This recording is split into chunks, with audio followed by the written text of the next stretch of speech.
The Jaguars have been the worst team in the NFL for 2 straight seasons. With that has come the first overall pick at the past 2 drafts. Months ago, Jacksonville selected Trayvon Walker, but in 2021, the Jaguars drafted Trevor Lawrence, the guy expected to be the savior in Jacksonville. But the Jags haven't exactly made life easy for him. After the Jaguars took Trevor Lawrence first overall, he was named the starter in the preseason and had to wait a while to get his first victory. Jacksonville was awful, and the Jaguars later went on an 8-game losing streak, and Lawrence had a 9-week stretch where he only threw 2 touchdowns but 8 interceptions. He finished his rookie year with 3,641 yards and 12 touchdowns, but led the league with 17 interceptions while going 3-14. Certainly a lot of room for improvement, but he wasn't exactly in the best spot. In fact, it was probably the worst spot, like one of the worst situations for a rookie quarterback ever, mainly because of Urban Meyer. In his first and only year coaching in the NFL, Meyer lasted 13 games, only won 2 of them, and had some very iconic moments. He kicked his kicker, Josh Lambo, while he was stretching, told his assistants in a meeting that he was a winner and they were losers, didn't fly back with the team, and was caught with what looked like a young female grinding on him at a club, and who could forget he had the failed Tim Tebow tight end experiment. Luckily, Jacksonville hired a new and accomplished NFL head coach this offseason, Doug Pederson. Years ago, Pederson actually played quarterback in the NFL. In his career, he passed for 12 touchdowns to 19 interceptions and even won a ring in Green Bay. Pederson started coaching in 2005 and got his first job in the pros in 2009 as an offensive quality control coach for the Eagles, and later became the quarterbacks coach for them. Pederson followed Andy Reid to Kansas City and was his offensive coordinator until 2016 when the Eagles hired him to be their head coach. In 5 years as the head coach in Philadelphia, Pederson went 42-37-1, had a winning record in 3 seasons, but most importantly, won a Super Bowl in 2017. However, after some lackluster team performances and some drama with Carson Wentz, Pederson was fired after the 2020 season. Pederson is an offensive mind who has already proven that he can lead a team to the promised land. But more importantly to the Jaguars, he's helped develop quarterbacks, something Jacksonville desperately needs for Trevor Lawrence. They're going to need more than just a new head coach to turn the Jaguars around, though. They need to put the right pieces around Lawrence, and Jacksonville certainly tried this offseason. You won't find a more bizarre contract given out this offseason than the Jaguars giving Christian Kirk $18 million per season. 4 years, $72 million. That's a lot of money for a guy who's never even had a 1,000-yard season, but he certainly has the potential to. Kirk was drafted back at the 2018 NFL Draft in the 2nd round by the Cardinals, and he was solid as a rookie, even with Josh Rosen throwing him the ball. Kirk had 590 yards and 3 touchdowns in 12 games before breaking his foot. He improved on it in his sophomore season, over 700 yards and 3 touchdowns. Then 2020 was similar, 621 yards and 6 touchdowns. In 2021, which was ultimately his last year in Arizona, Kirk in a way broke out. He had 982 yards and 5 touchdowns. But Kirk wasn't the only new wide receiver the Jaguars went out and got either. Jacksonville gave Zay Jones a 3-year, $34 million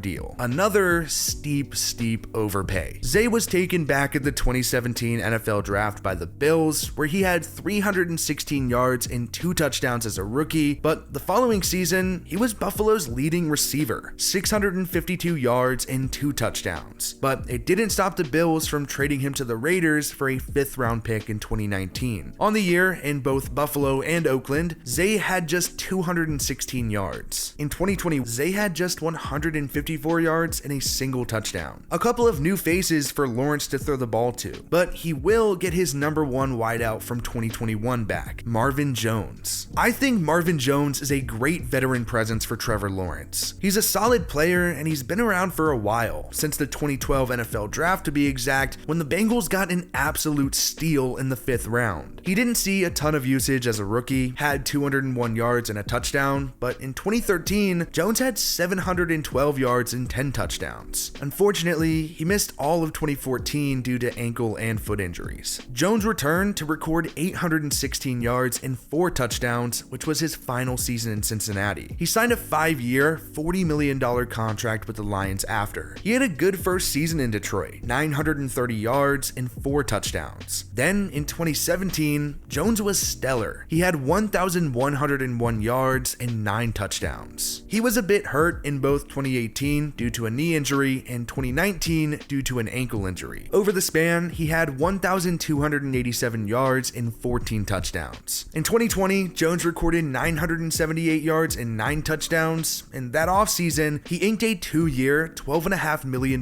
deal with the Jaguars. Last year, Jones had 832 yards and 4 touchdowns with Jacksonville. Another, at least interesting signing for the Jaguars was tight end Evan Engram. Engram is a bit of a hard player to evaluate. His career started off well with the Giants when they drafted him in the first round in 2017, and he was the starting tight end from the jump in New York and impressed as a rookie, 722 yards and 6 touchdowns. Unfortunately, that was the peak of his time in the Big Apple. 2018 and 2019 were eerily similar for Engram. He dealt with a foot injury for both seasons and an MCL injury in 2018, playing in 19 games over the span with 1,044 yards and 6 touchdowns. Statistically, Engram was good in 2020. He had 654 yards, 1 touchdown, and made the Pro Bowl. However, he struggled with drops, having 11 on the year. He ended up struggling in 2021, having 408 yards and 3 touchdowns, and at one point was used as more of a blocking tight end than a receiver. After the end of his rookie deal, including his 5th-year option, the Jaguars signed him to a 1-year, $9 million contract. Engram is going to be a really interesting guy to watch this season, but not more interesting than Travis Etienne. 24 picks after the Jaguars drafted Trevor Lawrence, they drafted his partner in crime and running back at Clemson, Travis Etienne. It would have been cool to see Lawrence and Etienne hit the pro stage together, but unfortunately, during Jacksonville's second preseason game, Etienne suffered a foot injury that needed surgery, and he ended up missing his entire rookie season. Etienne could be a big difference maker in 2022, and at some point, stud back James Robinson will be back from his Achilles injury that he suffered late last year too. Whether it's Etienne or Robinson though, they won't be running the rock behind a good offensive line. Trevor Lawrence did not have the luxury of playing behind a good offensive line as a rookie. The line was shaky at best, and then he lost his best player on the line, Brandon Linder, who retired this offseason. There isn't much to be excited about on the Jaguars' offensive line, but we're going to try to remain optimistic. Jacksonville signed stud guard Brandon Sheriff to a 3-year, $49.5 million